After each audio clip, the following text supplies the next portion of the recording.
Kata Nabi, illa saum, kecuali puasa. Tidak ada lipatannya. Salat ada lipatannya, haji ada lipatannya, baca Quran ada lipatannya, sedekah zakat ada lipatannya. Puasa tidak. Puasa tidak ada yang tahu besarannya kecuali Allah Subhanahu wa taala. Begitu agungnya amalan puasa ini karena pahalanya disembunyikan. Sesuatu yang disembunyikan oleh Allah pasti besar. Contoh umpamanya ketika Allah Subhanahu wa taala menggambarkan surga, Allah katakan fala ta'lamu nafsun ma ukhfiya lahum min qurrati a'yun jazaa'am bima kanu ya'malun. Jiwa itu tidak mengetahui apa yang disembunyikan oleh Allah di surga. Dari keindahan pandangan-pandangan kenikmatan di sorga, itu sebagai balasan terhadap apa yang mereka telah lakukan di dunia. Sesuatu yang disembunyikan itu menjadi penasaran, dan sesuatu yang disembunyikan itu pasti besar nilainya. Kenapa, pertanyaannya? Kenapa pahala puasa disembunyikan? Kenapa pahala yang lain tidak disembunyikan? Bismillahirrahmanirrahim.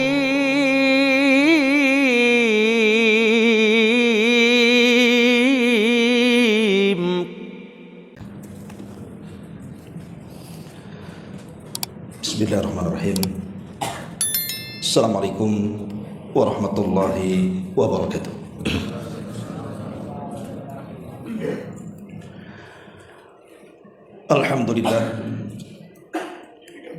Alhamdulillahilladzi farada ala ibadihi siyam Ramadan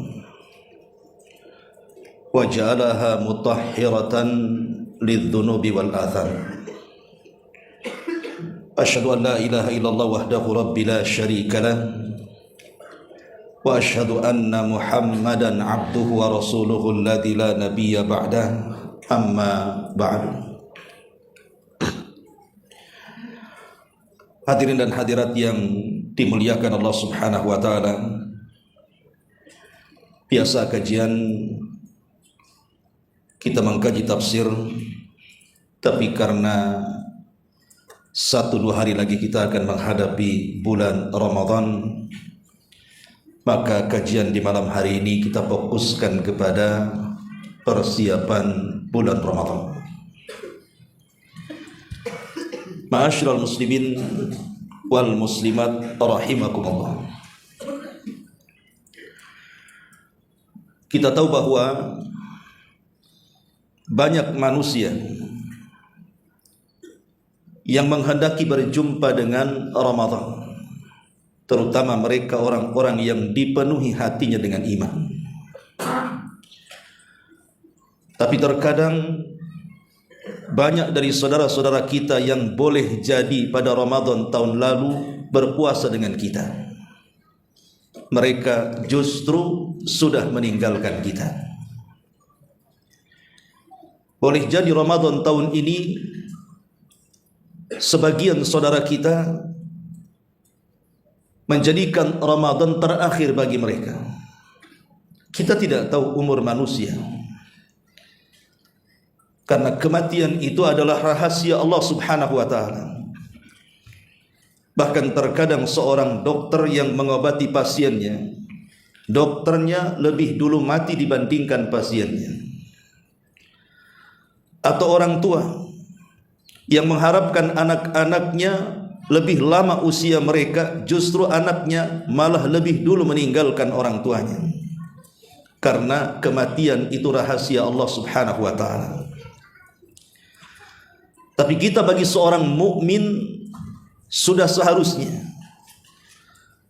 merindukan datangnya bulan Ramadan. Sebagaimana para salafun salih 6 bulan sebelum Ramadan mereka berdoa kepada Allah Subhanahu wa taala, Allahumma ballighna Ramadan. Ya Allah, sampaikan kakiku di bulan Ramadan.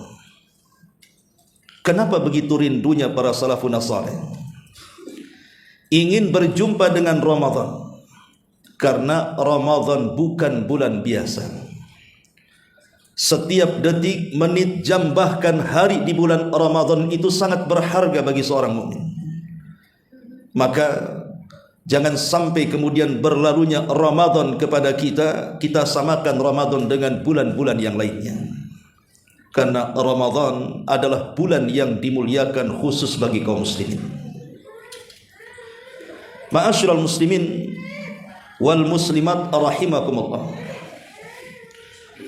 Dahulu di zaman Nabi SAW ada seorang sahabat namanya Talhah bercerita. Ada dua orang yang datang menemui Nabi SAW, di mana dua orang ini adalah kawan dekat. Datang berjumpa dengan Rasul dan ingin masuk ke dalam Islam. Maka keduanya pun kemudian masuk ke dalam Islam dan baik keislamannya. Kemudian salah satu dari keduanya bersungguh-sungguh di dalam mengamalkan Islam sampai akhirnya ikut perang dan mati syahid saat pertempuran. Kemudian kawannya setahun setelah kematian saudaranya yang mati syahid itu meninggal juga, tetapi setahun setelahnya, bukan dalam peperangan, mati seperti matinya manusia yang wajar, mati di pembaringan. Jadi Talha ini bercerita kepada Nabi SAW di hadapan para sahabat. Dia bermimpi. Kata Talha, aku berdiri di pintu surga. Aku melihat dua orang yang masuk Islam, kemudian salah satunya mati syahid dan yang lainnya mati biasa tapi mati setahun setelahnya.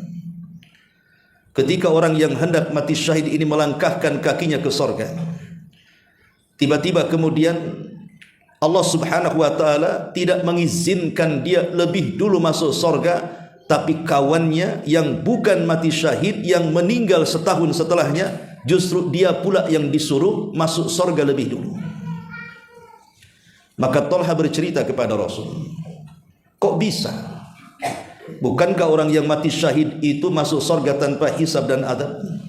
Mereka dimuliakan. Tapi kenapa orang yang tidak mati syahid, yang meninggal setahun setelahnya, lebih dulu menginjakkan surga dibandingkan kawan yang mati syahid?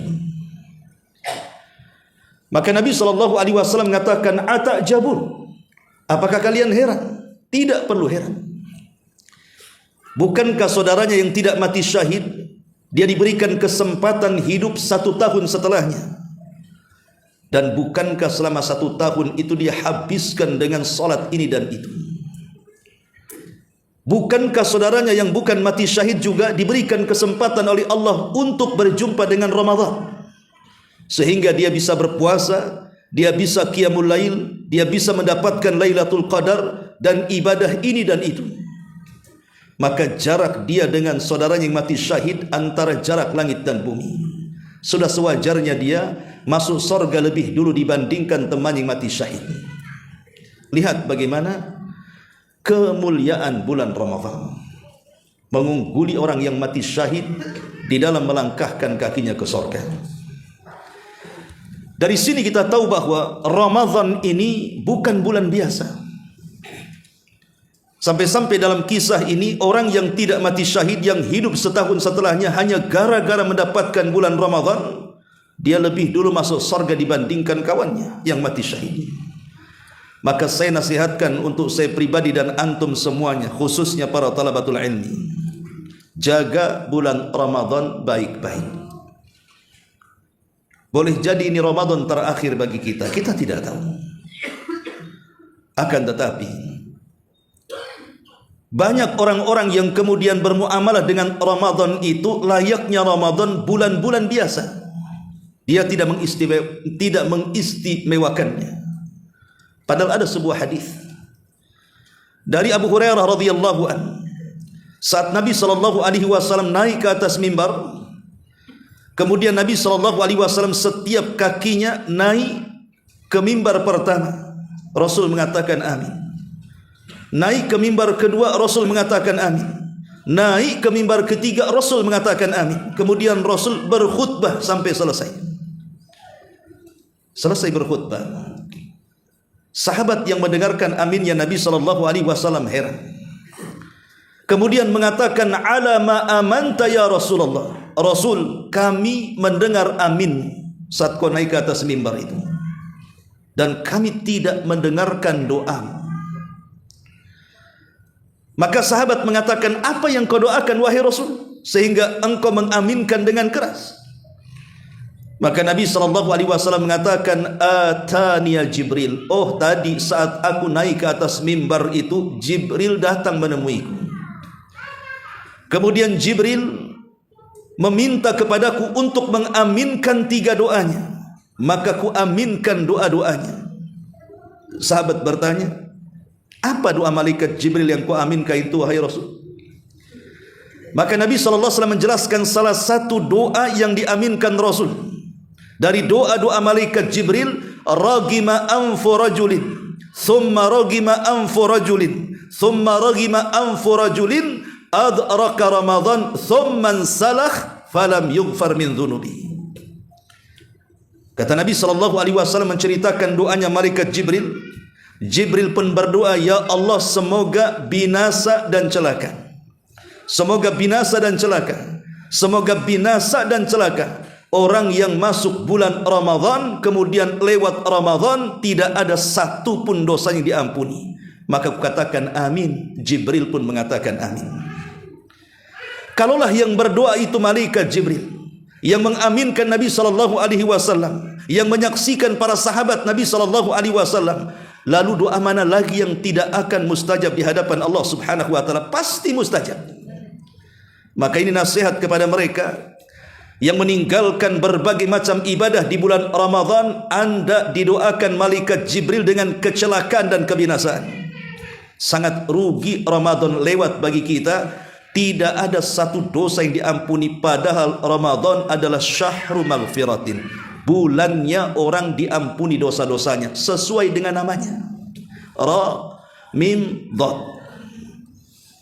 Ramadan itu diambil dari 3 huruf, ra, kemudian mim, kemudian dha. Dalam ilmu tasrif, ramadha yarmadhu ramadhanan. Apa artinya? Arti ramadha yarmadhu ramadhanan itu artinya ramadha membakar, ramadhanan pembakaran. Kenapa kemudian Ramadan itu identik dengan panas? Karena kalau sudah cerita bakar itu artinya cerita panas.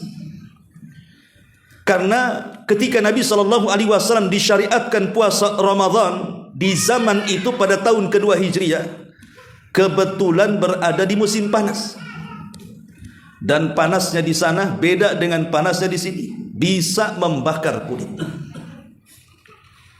Kalau seandainya panasnya terik matahari di bulan Ramadan bisa membakar kulit-kulit manusia, maka ulama mengatakan begitu juga dosa-dosa manusia bisa terbakar di bulan Ramadan.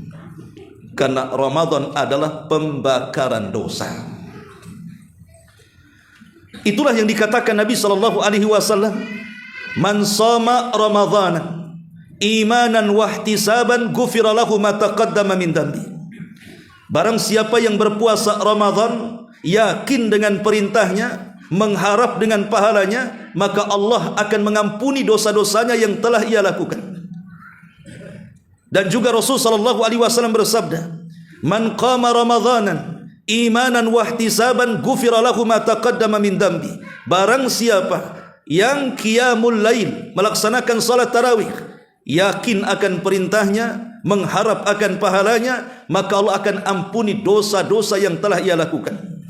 Dan Rasul juga bersabda, man qama lailata qadrin imanan wahtisaban ghufira lahu ma taqaddama min dhanbi.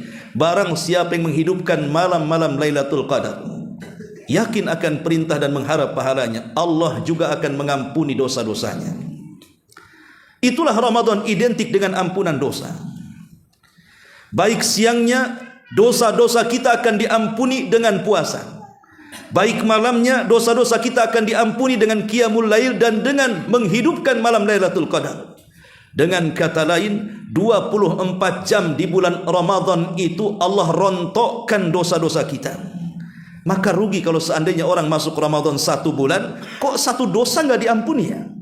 Boleh jadi karena dia tidak puasa di bulan Ramadan, dia meninggalkan tarawih di bulan Ramadan, dia meninggalkan baca Quran di bulan Ramadan, dia tidak mau bersedekah di bulan Ramadan, dan begitu seterusnya. Ma'asyiral muslimin wal muslimat rahimakumullah. Saking mulianya bulan Ramadan, di permulaan bulan Ramadan Nabi SAW sampai mengumpulkan para sahabatnya, dikumpulkan para sahabatnya. Kemudian Rasul berkhutbah dengan khutbah yang luar biasa, dan itu dilakukan Rasul setiap datang bulan Ramadan sebagai tabsyir, kabar gembira bagi para sahabat akan datangnya Ramadan. Kata Nabi SAW, atakum syahru Ramadan, syahrun mubarak. Telah datang kepada kalian bulan Ramadan, bulan yang penuh berkah. Fihi tufattahu abwabul jannah wa tughallaqu abwabun niran wa suffidati syayatin. Fihi lailatun khairun min alfi syahrin faman hurima khairaha faqad hurim. Kata Nabi SAW, di bulan Ramadan pintu-pintu sorga dibuka lebar-lebar. Di bulan Ramadan pintu-pintu neraka ditutup rapat-rapat. Dan di bulan Ramadan jin-jin dan syaitan diikat dan diborgol.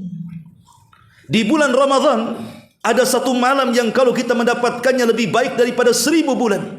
Maka barang siapa yang diharamkan mendapatkan kebaikannya, maka selamanya dia tidak akan mendapatkan kebaikannya. Lihat bagaimana Nabi SAW menjelaskan kepada para sahabat tentang kemuliaan bulan Ramadan, bahwa Ramadan bukan bulan biasa, tapi bulan luar biasa. Bagaimana tidak, pintu-pintu surga yang tadinya tertutup 1 bulan terbuka. Pintu-pintu neraka yang tadinya tertutup dirapatkan lagi tutupnya.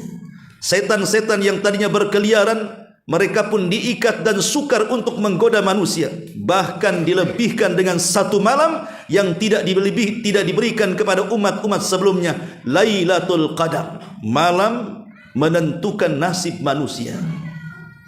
Dari sini kita tahu bahwa Ramadan merubah segalanya, merubah alam dunia, merubah alam langit, dan merubah alam yang gaib. Merubah alam dunia, setan-setan diborgol yang ada di dunia. Merubah alam langit, sorga-sorga dibuka dan neraka ditutup rapat-rapat. Artinya alam nyata dan alam gaib terubahkan dengan Ramadan. Kalau ini bukan bulan mulia, apa namanya? Ma'asyiral muslimin yang dimuliakan Allah Azza wa Jalla, jangan cerita pahala di balik puasa yang sangat besar. Bau mulut orang yang berpuasa saja menjadikan kemuliaan bulan Ramadan cukup bagi kita. Apa kata Nabi SAW? Walladhi nafsi Muhammadin biyadi, lalughufu fammi saim atyab indallahi min rihil misk. Demi zat yang Muhammad berada di tangannya, demi zat yang jiwa Muhammad berada di tangannya, kata Rasul, demi Allah, sungguh bau mulut orang yang berpuasa itu di sisi Allah jauh lebih wangi dibandingkan minyak kasturi. Tentu maksudnya di sisi Allah, bukan di sisi manusia. Jangan pula antum panggil kawannya, sini-sini, kemudian antum tiup di mukanya. Harum enggak kira-kira ini bau mulut saya? Tergantung sahurnya. Kalau makan jengkol ya bau jengkol, makan pete, makan sate bau kambing lah. Tetapi kalau seandainya bau mulut orang yang berpuasa di sisi Allah saja diangkat, lebih harum dibandingkan minyak kasturi, itu bau mulutnya tuh. Macam mana pula dia menahan laparnya, macam mana pula dia menahan dahaganya, macam mana pula dia menahan syahwatnya. Ini kemuliaan besar yang menunjukkan Ramadan itu bukan bulan biasa. Ma'asyiral muslimin wal muslimat rahimakumullah. Oleh karena itu, maka ada ibadah-ibadah yang harus kita perhatikan selama bulan Ramadan. Kalau ingin sukses melewati Ramadan, perhatikan ibadah-ibadah ini. Pertama, Ramadan adalah syahru as-siyami. Ramadan itu bulannya kita berpuasa. Di dalam Al-Quran Allah Subhanahu wa ta'ala berfirman, Ya ayyuhalladzina amanu, wahai orang-orang yang beriman. Abdullah bin Mas'ud mengatakan, kalau Allah memanggil kita dengan iman, fa'ar'ilaha sam'ak, perhatikan telingamu dengan ayat itu. Karena bisa saja setelah panggilan ini ada perintah besar yang harus kita laksanakan, atau ada larangan yang berbahaya yang harus kita tinggalkan. Allah panggil kita dengan iman, karena imanlah yang menggerakkan kita untuk melakukan amal saleh. Dan dengan iman pula amal-amal berat menjadi ringan untuk kita lakukan. Kutiba alaikumusiyam, diwajibkan kepada kalian puasa. Kama kutiba alal ladzina min qablikum, sebagaimana puasa ini diwajibkan kepada umat sebelum kalian. Ibrahim mewajibkan puasa kepada umatnya, Nuh mewajibkan puasa kepada umatnya, Lut mewajibkan puasa kepada umatnya, Nabi Saleh, Nabi Syuaib, Nabi Musa, Nabi Isa, semua para nabi mewajibkan puasa kepada umatnya. Kama kutiba alal ladzina min qablikum, sebagaimana puasa ini diwajibkan kepada umat sebelum kalian. Artinya di sini ada kesamaan hukum, bahwa puasa itu bukan kewajiban yang Allah wajibkan kepada kita saja, tapi puasa ini juga diwajibkan kepada umat sebelum kita. Adapun cara dan waktu bisa saja berbeda. Boleh jadi puasa yang diwajibkan kepada kita ini Ramadan, puasa yang diwajibkan kepada umat sebelum kita bukan Ramadan. Atau caranya seperti puasa yang kita lakukan menggunakan sahur, tetapi puasa kepada umat sebelum kita tidak ada sahur. Ya, walaupun berbeda cara ataupun waktunya, tapi kewajibannya sama-sama diwajibkan. Tidak mungkin sebuah ibadah yang kewajibannya merata bukan khusus, kalau ibadah itu tidak mulia, tidak mungkin diwajibkan kepada umat sebelum kita. Saking mulianya ibadah ini, sampai kewajibannya merata kepada agama-agama sebelum Islam. Menunjukkan puasa ini ibadah luar biasa, sampai diwajibkan kepada semua para nabi dan rasul.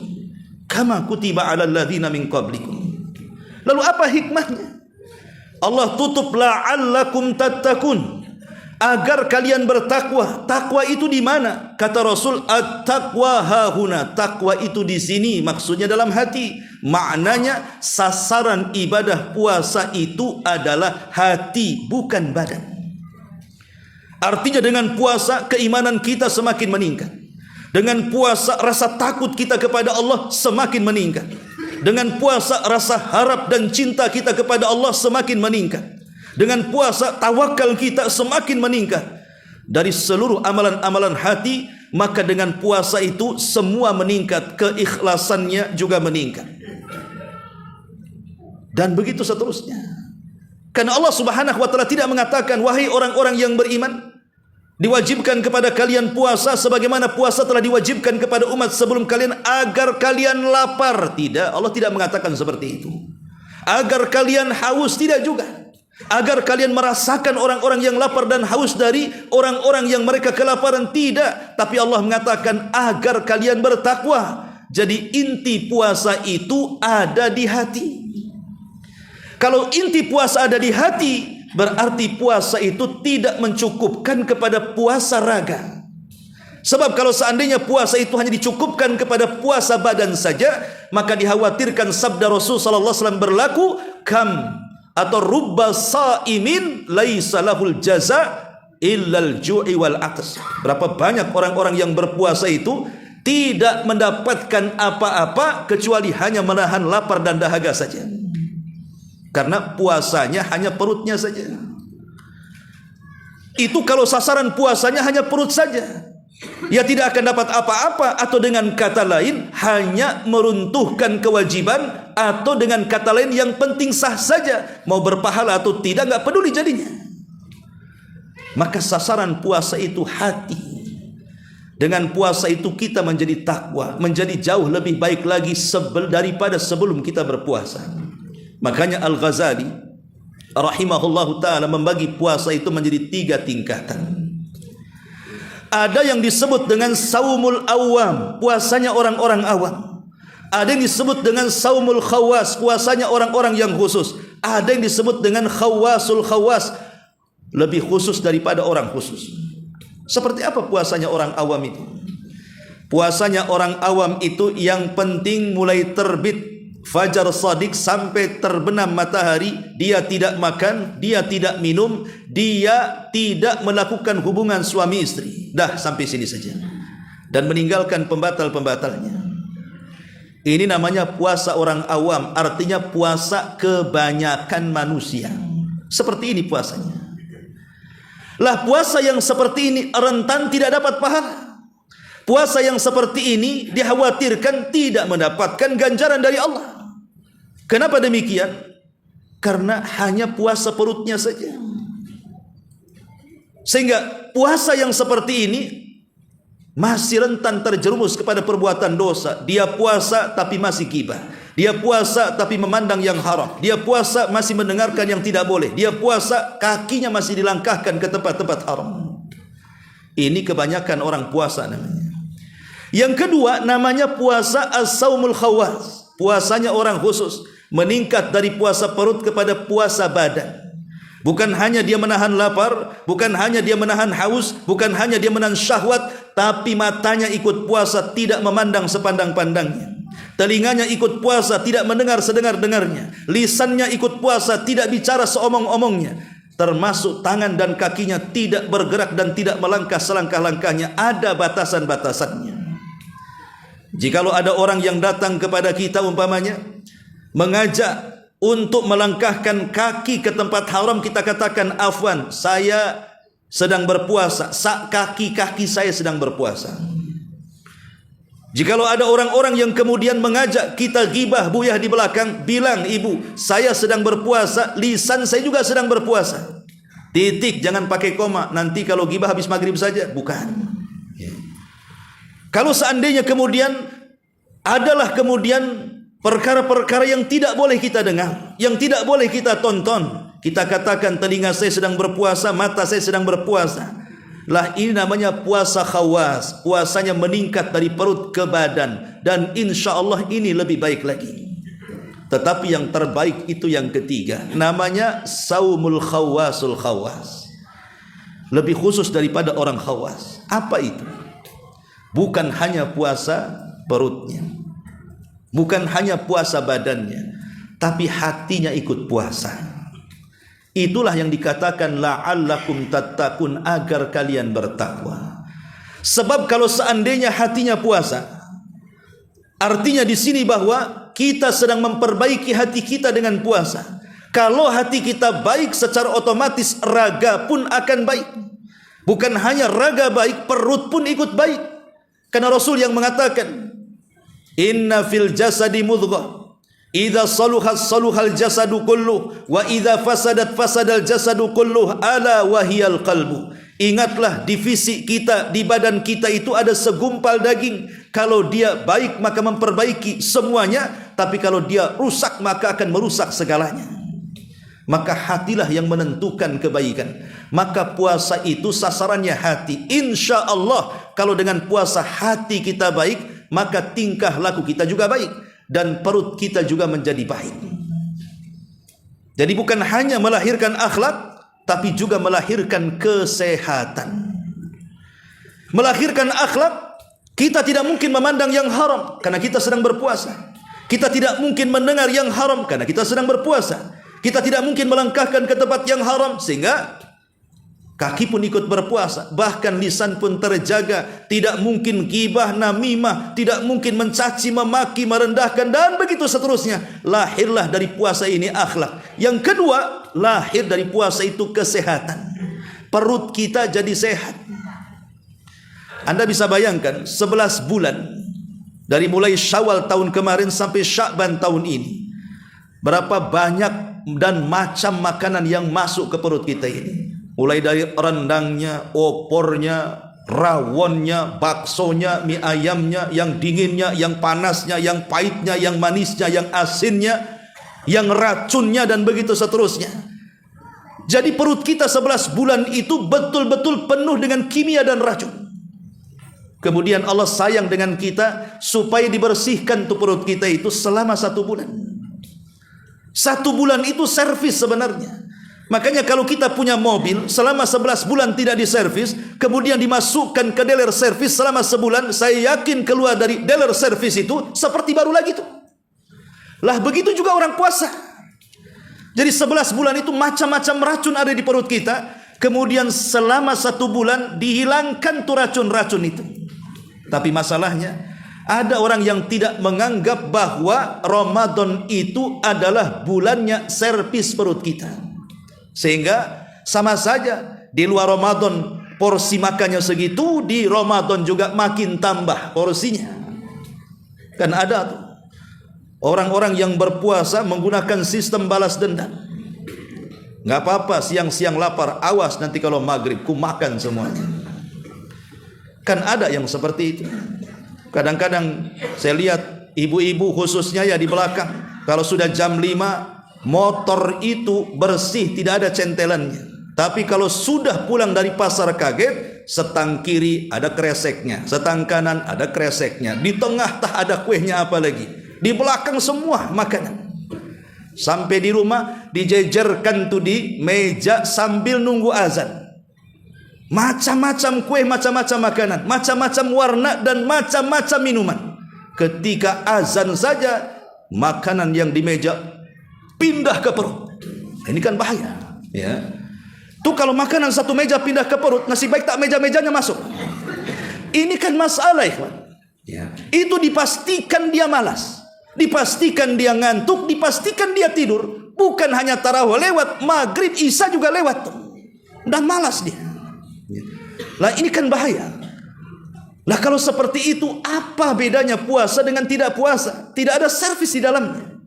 Yang harusnya dengan puasa gula darah turun, yang harusnya dengan puasa kolesterol turun, yang harusnya dengan puasa ya badan pun ikut nyusut turun gitu ya, berat badan. Ini enggak, gula darah naik, kolesterol naik, darah tinggi naik, berat badan pun ikut naik. Makanya saya minta kepada antum dan ibu-ibu besok beli timbangan, Bu. Sebelum masuk Ramadan timbang tuh badan tuh. Kira-kira berapa beratnya? Nanti setelah selesai Ramadan timbang balik, rusak nggak timbangannya itu? Apakah badan kita nyusut atau makin ngembang? Karena Ramadan ini sebenarnya servis. Makanya saya katakan bukan hanya merubah akhlak, tetapi lebih daripada itu menghasilkan kesehatan. Memang hadis tentang sumu tasihus, puasalah kau akan sehat, itu lemah hadisnya. Secara lafaz lemah, dilemahkan banyak para ulama. Tetapi secara makna benar. Semua pakar kesehatan, dokter-dokter, ahli-ahli, pakar-pakar, mereka sepakat puasa itu membawa kesehatan. Ma'asyiral muslimin wal muslimat rahimakumullah.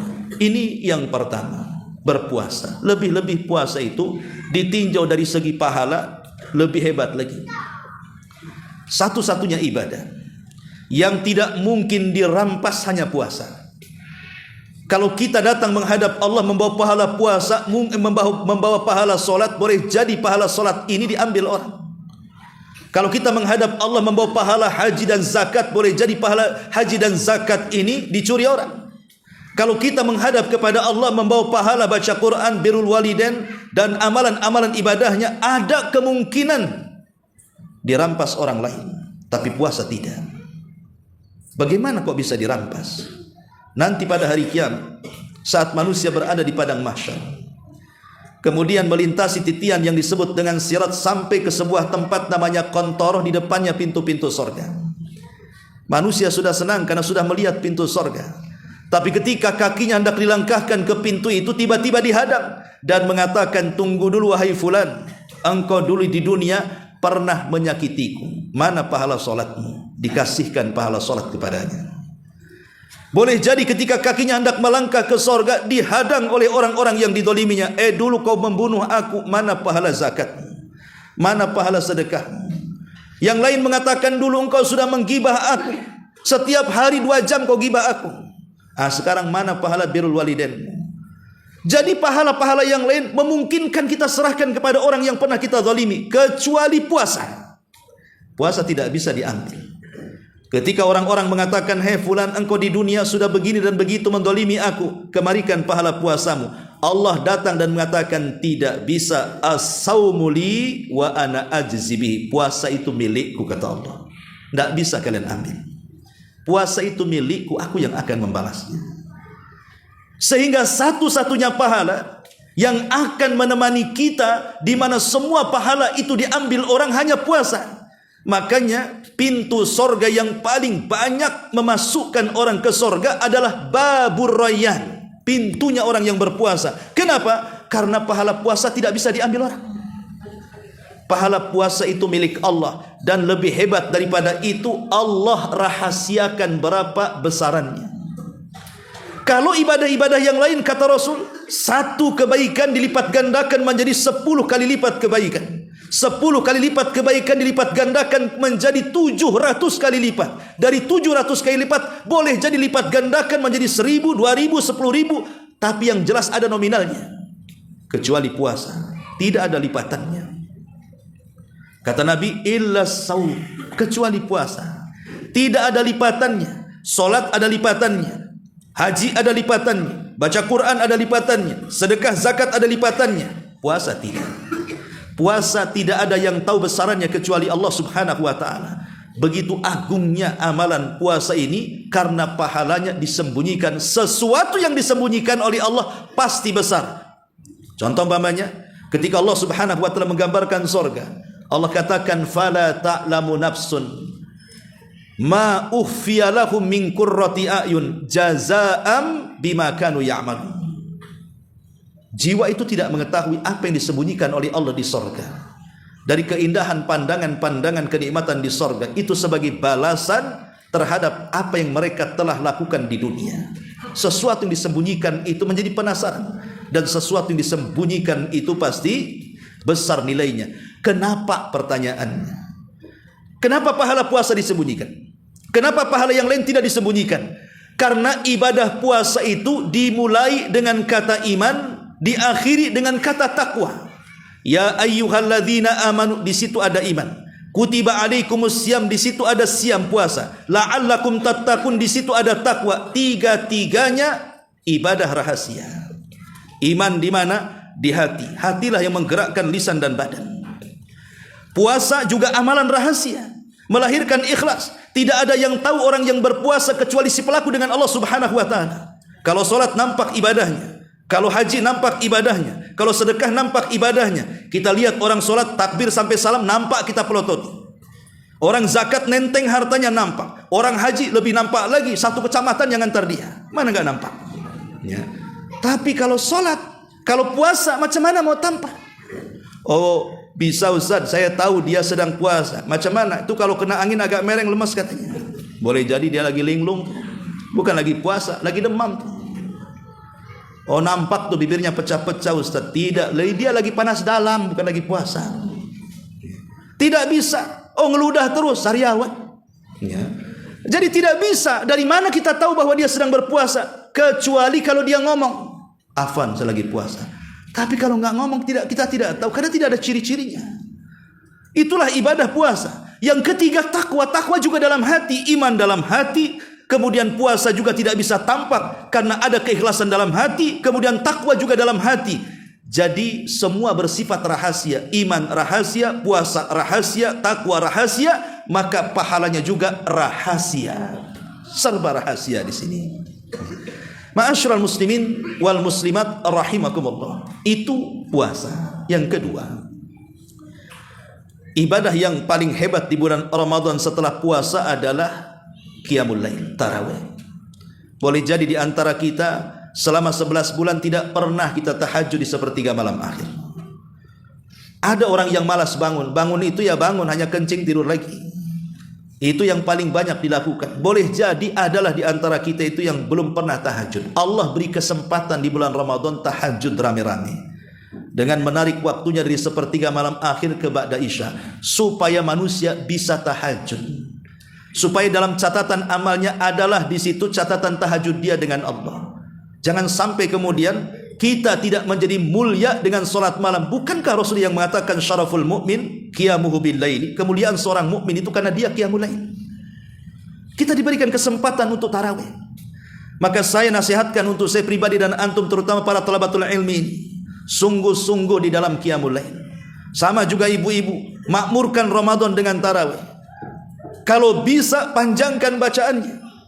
Ingat Nabi SAW diceritakan oleh Hudzaifah ibnul Yaman dan juga Abdullah ibn Abbas radhiyallahu anhuma saat qiyamul lail di luar Ramadan. Ini cerita di luar Ramadan. Hudzaifah mengatakan, aku pernah solat di samping Rasul, solat malam.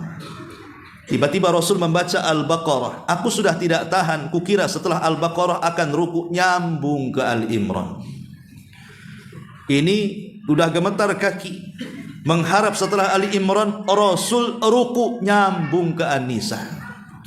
Baru setelah An-Nisa Rasul pun ruku. 3 surat berapa juz itu? Itu 1 rakaat. Kalau imam kita membaca 3 surat Al-Baqarah, Al-Imran, An-Nisa, makmumnya risen tarawih. Gimana enggak risen? 1 rakaat tumbang dia. Mungkin sujud tak bangun-bangun, disangkanya khusyuk, rupanya tidur. Kelamaan. Ya. Tapi begitulah Rasulullah SAW mengajarkan tarawih itu lama. Setelah Rasul datang para sahabat mengikuti Rasul juga. Umar memerintahkan Ubay ibn Ka'ab, memerintahkan Tamim ad-Dari solat 23 rakaat dengan bacaan yang dikurangkan dari bacaan Nabi. Setiap 1 rakaat 2 juz setengah. Sehingga para sahabat itu solat ba'da isya dan selesai hampir mendekati fajar. Itu sederhananya solat para sahabat. Ba'da isya sampai mendekati fajar. Kemudian setelah para sahabat lewat, datanglah para tabi'in, para tabi'ut tabi'in. Dikisahkan oleh Ibnu Hurmuz di Basra. Di Basra, zaman dulu. Ya. Mereka salat itu, ada seorang imam menghatamkan Al-Quran setiap 3 hari sekali dalam tarawih. Berarti 1 malam 10 juz. Ya kan? Kalau 3 hari selesai berarti 1 malam 10 juz, besoknya 10 juz, besoknya 10 juz. Akhirnya imamnya sakit, kata beliau. Kemudian digantikan oleh imam lain. Kemudian dijadikannya hataman Al-Quran itu yang tadinya 3 hari sekali menjadi 4 hari sekali. Berarti diambil 1/4-nya. Kata jamaah, sungguh di sini lebih ringan dibandingkan yang kemarin. Mereka menganggap lebih ringan. Padahal sekali hatam 3-4 hari. Yang sebelumnya sekali hatam 3 hari. Ini para tabi'in, para tabi'ut tabi'in. Sampai di antara mereka itu yaqumu alal asi, memegang tongkat saking lamanya. Makanya sering saya katakan bahwa salat tarawih itu terbagi menjadi 3. Ada ala Nabi, ada ala sahabat, ada ala kita. Kalau ala Nabi sedikit rakaatnya, panjang bacaannya.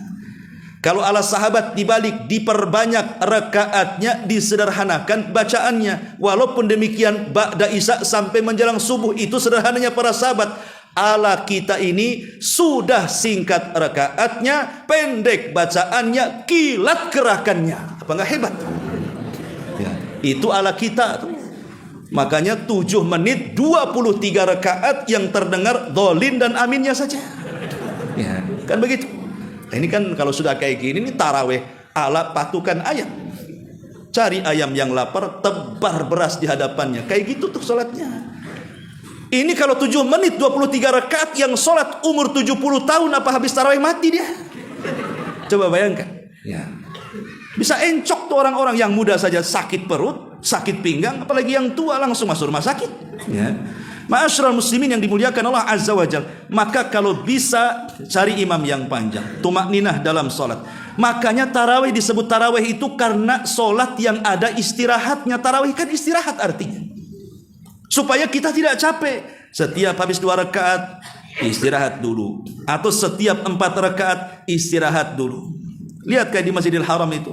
Kalau pada isya sampai nanti jam 10 sholat. Nanti jam 10 istirahat, imamnya pulang dulu. Nanti jam 12 mulai lagi.